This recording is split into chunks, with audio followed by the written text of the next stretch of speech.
Abatulaba mwenaku tumwebaze Godfrey's Post, abatulaba ku YouTube, abatulaba ku Facebook, abatulabira yonna oba mutulabide ku WhatsApp. Once again njagala kubabuuzaako amanya gange nze Godfrey tumwebaze era nga mbaniriza ku kanyomero kaffe oba segment yaffe eya business gye tuyita advertise business. Omukisa guno twaguteekako okuba nti abantu bangi banoonya opportunities, abantu bangi banoonya services naye ng'oluusi baba tebamanyi wawa kuzisanga ani as providing oba zibatuusaako. So ne tugamba nti katuteekeko omukisa guno tusobole okuba nga tubatuusaako obuweereza buno. Olunaku olwaleero ndowooza mwebuuza ki kye mbaleetedde oba tuliwa. Olunaku olwaleero tuli ne ba kafulu baba expert mu business naye ng'ate basinziira ku online aba clinic master. So tugenda kuba nga twogerako nabo batubuulire engeri gye ba operatingamu, twagala kumanya oba operatinga batya kubanga ebisinga babikola online ate nga online ye trend eriko. So ngenda kubasaba omugenyi wange gwendeese olunaku olwaleero abeeyanjulire ababuuzeeko atuwulire wawe tuliwa kubanga bangi batulabira mu mawanga g'ebweru, abalala bali mu neighbors countries wano bali mu Rwanda, Burundi. So baagala kumanya street gye tuliko era tuli mu kitundu ki. Nsaba obuuzeeko ku batulaba. Eyanziza nnyo webale nnyo omwami twebaze. Amanya gange bampita Wilson Kutegeka, nze nkolera wano ku Clinic Master International, nkola nga team lead, lead wa team yona wano ku Clinic Master. Ate ku Clinic Master to developing a software za amalwaliro n'ama clinics, kwegamba nti eddwaliro erikozesa Clinic Master oyingira mu ddwaliro eyo doctor tayagala kubeera ne pen or a paper to capture your medical data. Information yonna is stored, captured, transmitted electronically. Ekyo kitegeeza nti oyinza kuba mu ddwaliro nga kiruddu oluusi after 2 weeks n'ogenda mu ddwaliro ebeegulu, naye bw'ogenda ggulu baba balina engeri bajja kufuna information yo, history yo, nga what happened to you wali kiruddu, the diagnosis, eddagala eribakuwa, test results zaali zitya, ebintu bwe bityo ng'ebyo. Kakati tuli wano ku headquarters Clinic Master International, plot 83 Bukoto Street, Kampala. Naye tuli mu mawanga nti tuli mu Uganda, Kenya, South Sudan, Rwanda ne Zambia. Naye wano ku headquarters ku Clinic Master wano Kampala. Eyo ye location yaffe. Okay. And abatulaba bakitegedde tuline Clinic Master International era nga ebisinga babikoda online. Omuntu njagala oddemu omunnyonnyole bulungi. Omuntu ekisooka bw'awulira ekigambo clinic ekimujjira ddwaliro oba obujjanjabi, naye ate mukikola mutya ate nga mukosa online. Baffe tumanyi enkola yaffe yakugenda nenentukira wano ne bankuwa empiso nga ntuuseewo physically, naye kati oli bw'omugamba nti muoperatingira online, nsaba omunnyonnyole bulungi asobole okukitegeera. Webale nnyo. Naye clinics omuntu mutuufu kulaba nti clinics akyasociatinga n'eddwaliro erwaro oba obujjanjabi, something like that. Naye mu bujjanjabi mulimu components nyingi.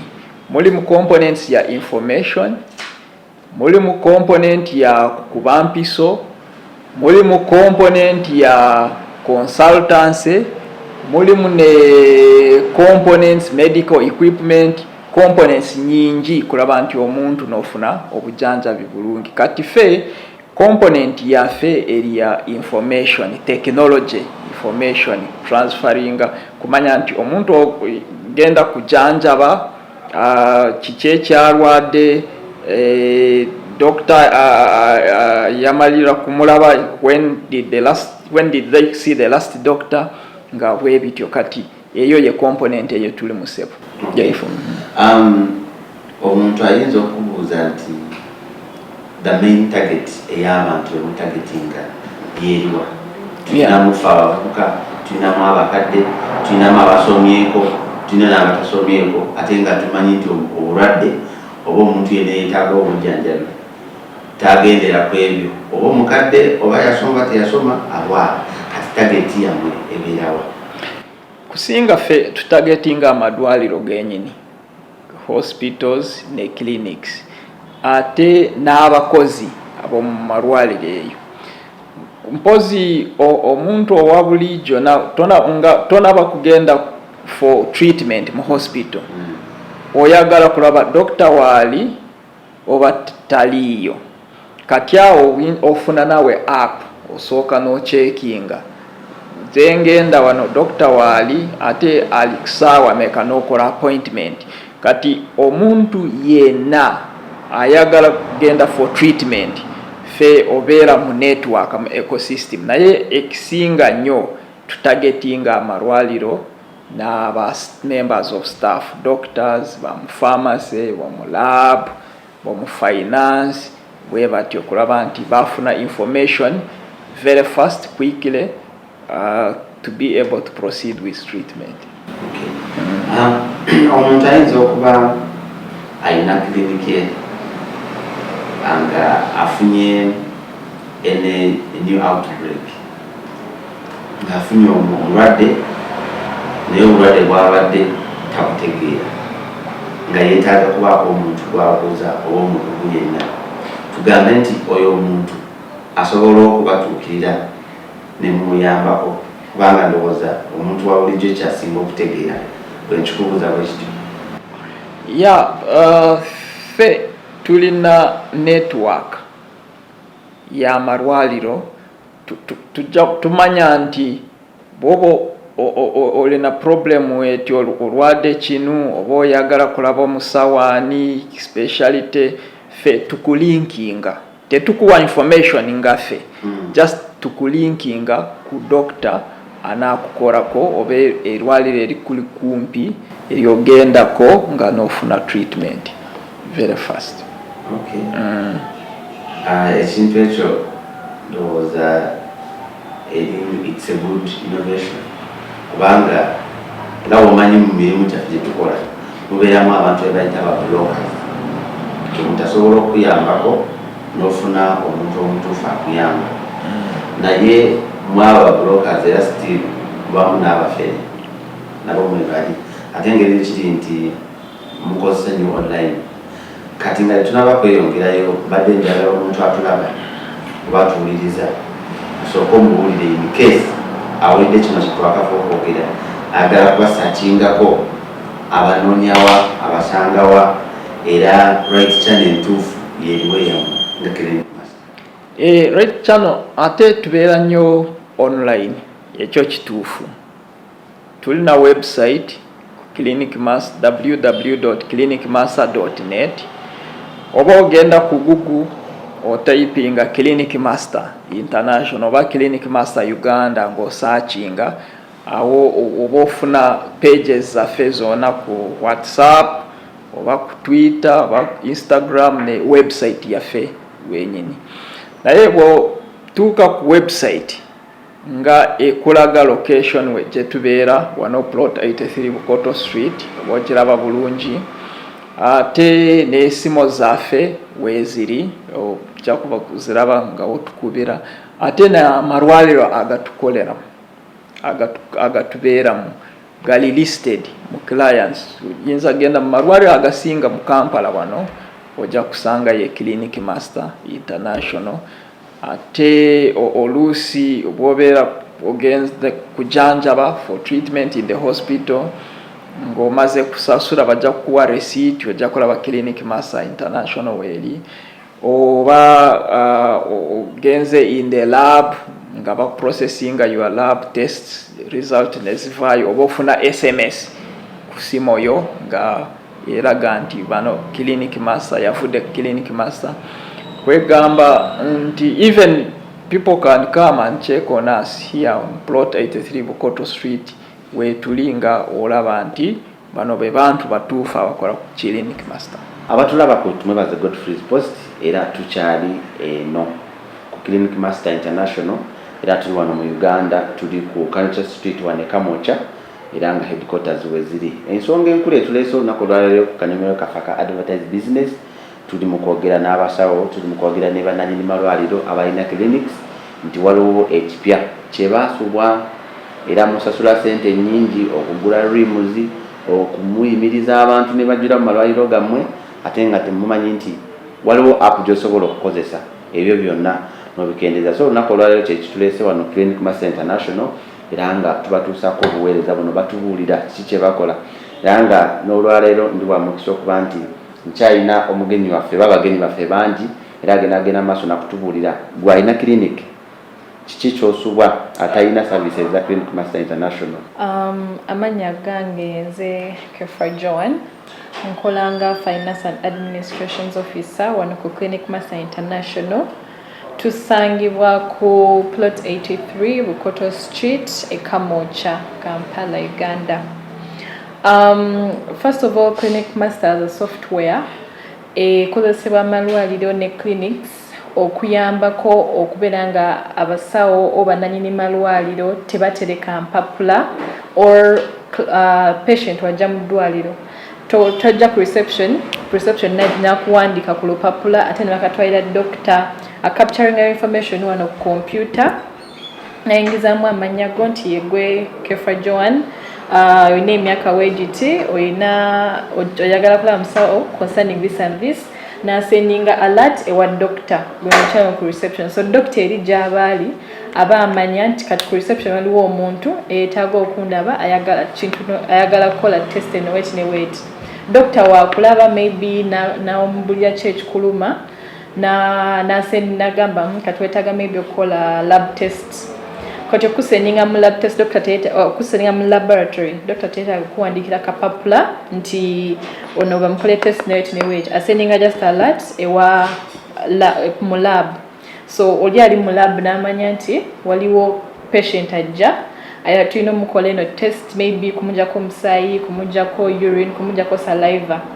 So ne bamujjako ebyo byonna then ne babitestinga mu laboratory. Patient asobola mu kifo kyo back then mu kifo ky'okulinda n'otula maybe essaawa 4 essaawa mmeka olinde results okuva mu lab. These days bw'oba eddwaliro erina Clinic Master batestinga yo samples osobola n'okudda ewaka oba n'oddayo ku mulimu n'ogenda n'okola by'oyagala okukola eno ne bakola test zo ne bamala results osobola ozisendinga ku ssimu ne bakusendinga either message oba ku app ng'olina app ya Clinic Master ekyo kisobola okukolebwa. So eddwaliro olwa clinic erina Clinic Master patient yeetaaga kukola ki back then abantu bali bakozesa n'ebitabo nti ojja maybe katuge oze leero mu ddwaliro n'ojja nti leero nze ne banzijanjabe bati doctor n'akuwandikira komawo yes ebya pick fair those small books no ne bakuwandikira nti leero 8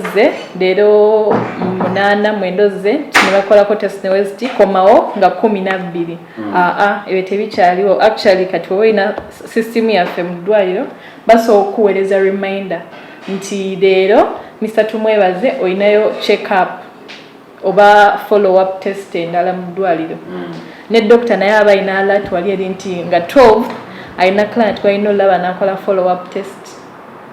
So ekyo kiyambako okujjukiza abasawo kiyambako nawe patient wennyini okujjukiza kiyambako bananyini malwaliro bennyini nti wemba nanyini ddwaliro maybe nina eddwaliro lyange naye siri mu Uganda nsobola okubeera ku computer yange ku laptop yange ku simu yange nenkebera bakclient ameka abazze oluno olunaku basasudde sente mmeka basawo ki abaloginze in omusawo ayingiddewo ssaawa mmeka afulumye omusawa mmeka. Abantu abalina amalwaliro gaabwe oba clinics nga beetaaga okufuna eddagala kubasitulayinga eddagala nga bali mu bitundu ebyawala services ezo muziprovidinga muzirina? Fe ekisinga tukola ko tuli software yonka kugamba tu computerizing processes. Obotuuka ku reception nga eddwaliro erina Clinic Master bakapturinga biodata erinnya date of birth next of kin buli kimu bakiteeka mu computer te clinic master ekuwe namba nti next time oba okomawo oba oja neeye namba so that mbamanya nti wali naffe the other time. Then ekirala nti bamala kuwe namba nga bakusindika owa doctor ba forwardinga visit yo ne doctor abakulaba ku computer yekyu nti waze oba olina bulwadde bunu oba kini kyekikuluma nga doctor abakiraba nga awo doctor kuwa prescription. Kati engeri tu the way clinic master links ne suppliers awo kubanga clinic master ebemanya nti lino eddagala, let me say an example of paracetamol nti tulina stock how much is available in stock yenkanawa oba we tulina 20 tablets then omulwadde ayagalako about 18 we are going to remain with 2 kati clinic master ejja kulaba 2 ne searchinga mu network aba supplier ba medication yani kati the person ali mu store in that hospital the person can know nti twasigaziza 2 naye twagala another 1000 kati 1000 tumugulawa then clinic master kulaga suppliers no then somebody in the store na selecting a supply oyo ne kusindikira ku email purchase order oba notification nawe no supplying kudwalire eryo then ne bakusasula like that. So fe ekisinga to linkinga capture information then ne tukozesa amarwaliro negakozesa eyo information to make decisions. Okay. Yeah. Atulaba kutumebaza Godfrey's Post nawo tulabira tuli wano Kamocha. Tuli wano Kamocha tuli ku headquarters wano mu Uganda kwa Kampala eza Clinic Master International eranga tuli ne Mwami Wilson Kutegeka lead team watu Gambi. Oyogedde ku kigambo kya software. Twagala omuntu agala kumanya softwares ki zoyinza okutubulira koze mu developing era ziyamba zitya.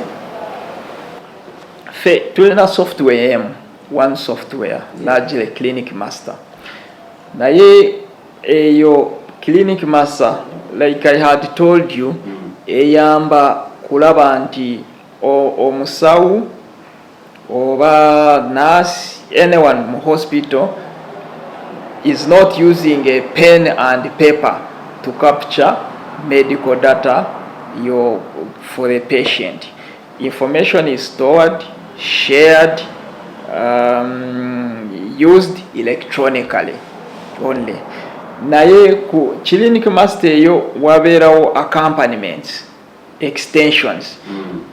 Oja kufuna extension ya mobile app ka oyagala kumanya musawuki wali ku dwaliro oba ali busy nga booking appointment oba ekirala wofuna SMS nga your lab results ziri ready awo kitegeeza nti togenda nobeera ku dwaliro dala until your results are out, because you can go home to continue with your activities oja kufuna SMS when the results are ready, so you go back at your own time.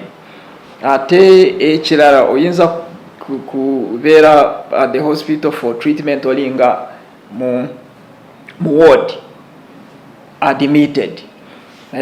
You are admitted, then you accumulate a huge bill oyagala kusasula oluusi tolina sente naye clinic master connecting with your electronic payment oba omuntu ayinza kubeera USA oba wa ate na connecting nemujjako sente, then you clear for your bills.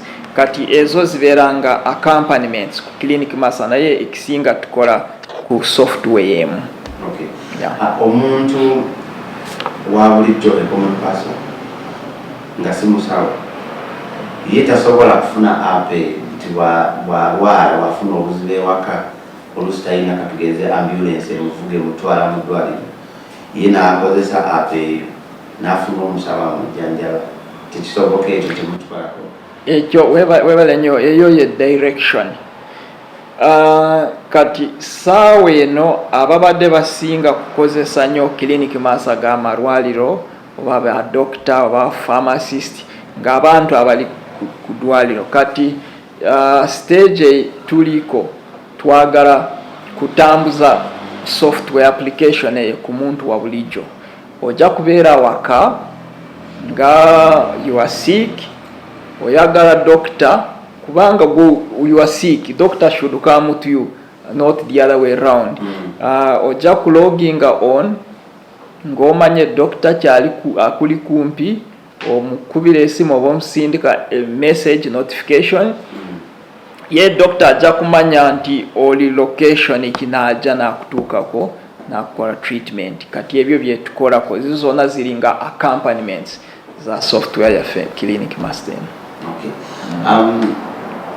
Malwaliro ki wano mu Uganda kati tusoke wano mu Uganda ngemuyinamu services oba attached to muntu ayinza okugamba malwaliro ki esobola okugenda nesanga services fanabwezi?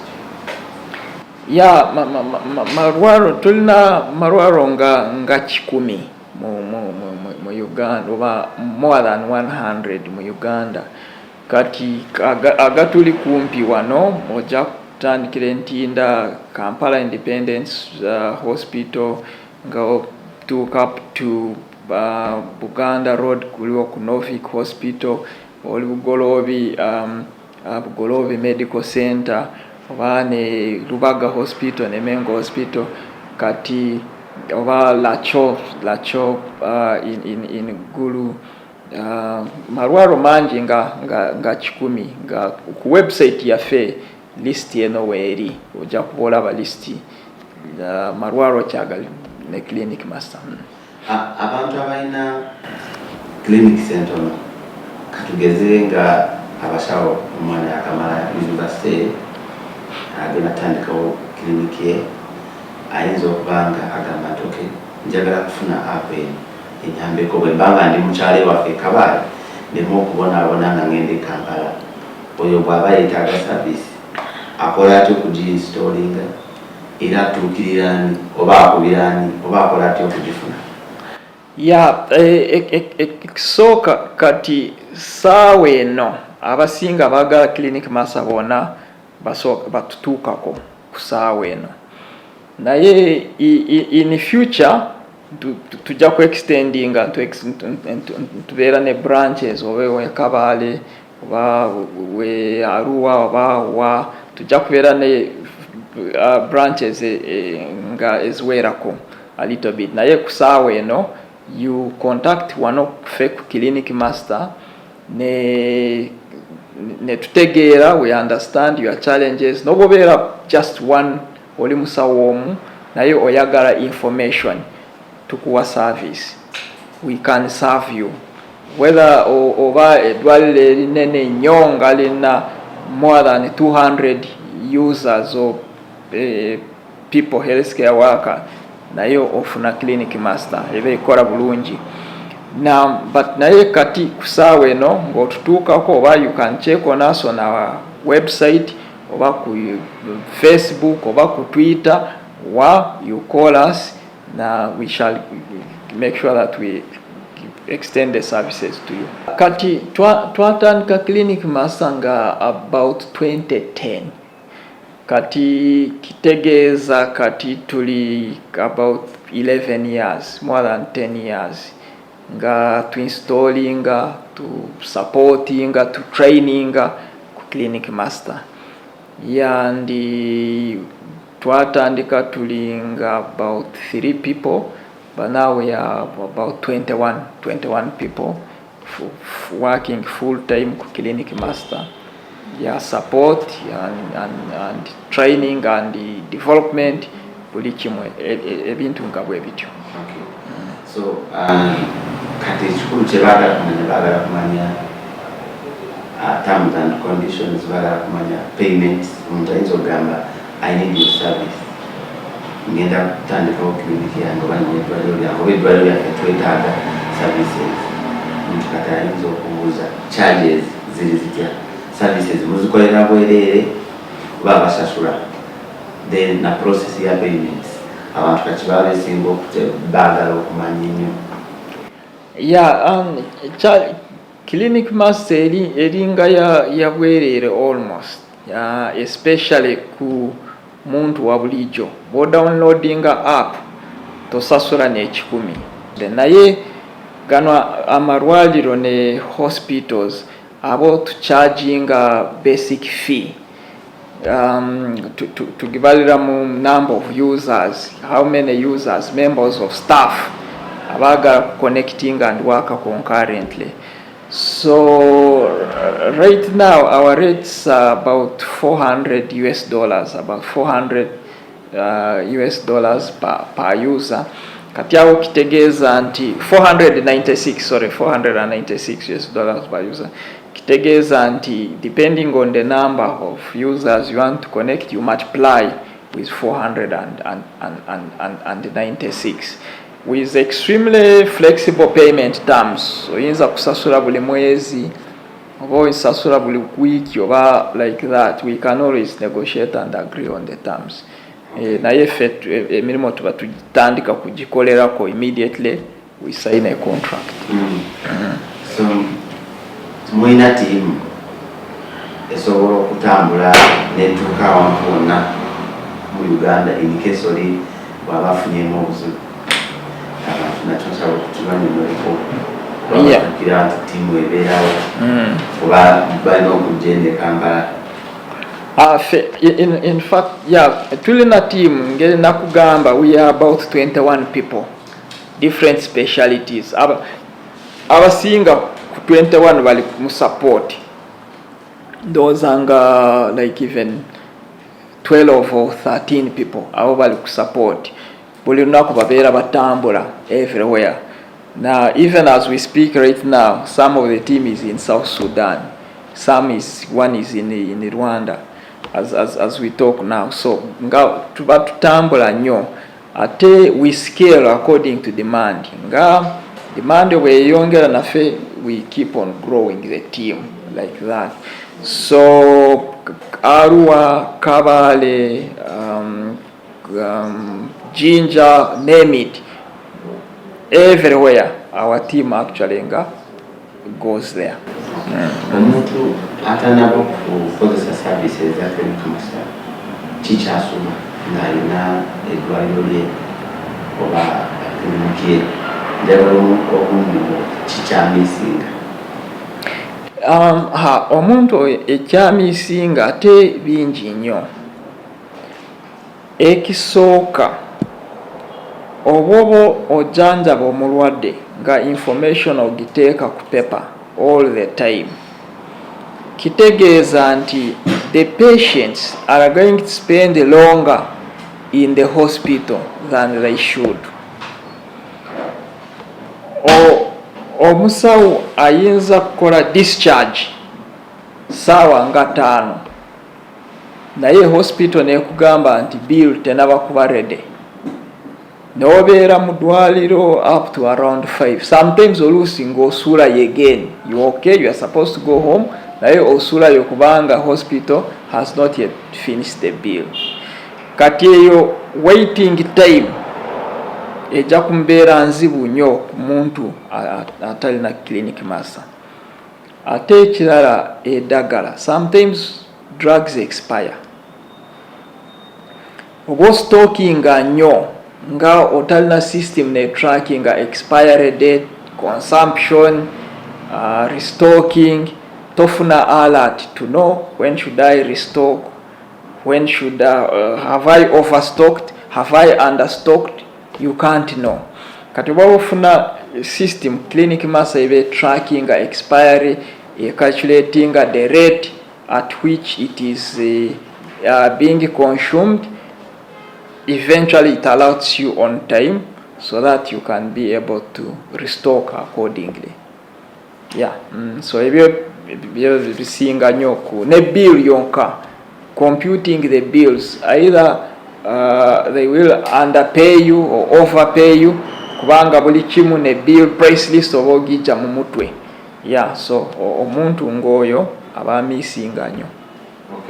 njagala kwebaza okuviira ddala we twatandikidde era nga tubadde ne Clinic Master International era nga bano bakutuusaako obuweereza naddala gwe omusawo ayina clinic abalina amalwaliro amanene ate batusuubiza nti gye bujjawo mu maaso naffe abantu ababulijjo tugenda kubanga obuweereza buno tubufuna nti bwe mbeera ewaka mbaseetaaga ate kugenda mu ddwaliro nsobola okukontakitinga omusawo wange oba nensindika meseji yange ne munfunira omusawo omutuufu era abantu bangi kibadde kizibu nnyo wano mu Uganda nti tugenda mu malwaliro n'obeerayo ne bakuggyako katugeze sample n'olinda paka saa 12 ez'olweggulo ng'oli awo otudde mu kifo ky'okuddayo n'obaako ekirala ky'okola. So kyensuubira nti omuntu yenna alina clinic, omuntu yenna alina eddwaliro, omuntu yenna omusawo bw'afuna service oba bw'afuna app eya Clinic Master International ejja kubanga eyambako okukendeeza ku mujjuzo era mu kiseera kitume kya COVID tebakkiriza nnyo abantu okubeera nga bajjudde. So badde nsaba tweyinule app eno okumanya ebisingawo kebera ku screen yaffe ez'essimu eziri awo z'olaba bw'ozikuba 24/7 ojja kubanga oyambibwa bajja kubanga bakuddamu ojja kubanga omanya ebisinga ebikwata ku buweereza obwa Clinic Master. Mbadde Godfrey mwebaze era nga mwongera okubeera ku channel yaffe ya Advertise Business ku Facebook wonna ojja kubanga mufuna ebisinga ku bino. Njagala mbasiibule wano abadde ku kamera ye Owola Gabriel era ne ttiimu yaffe endala gye tuleeseeyo eri ojja kubanga ebatuusaako ebyo byonna bye mulaba wansi mubigoberere bulungi essimu ezo zikwate bulungi bw'ofuna ekizibu kyonna jikube ojja kubanga ofuna okuyambibwa. Godfrey mwebaze ge gange njagala mbasiibule wano mbeere bulungi mweraba.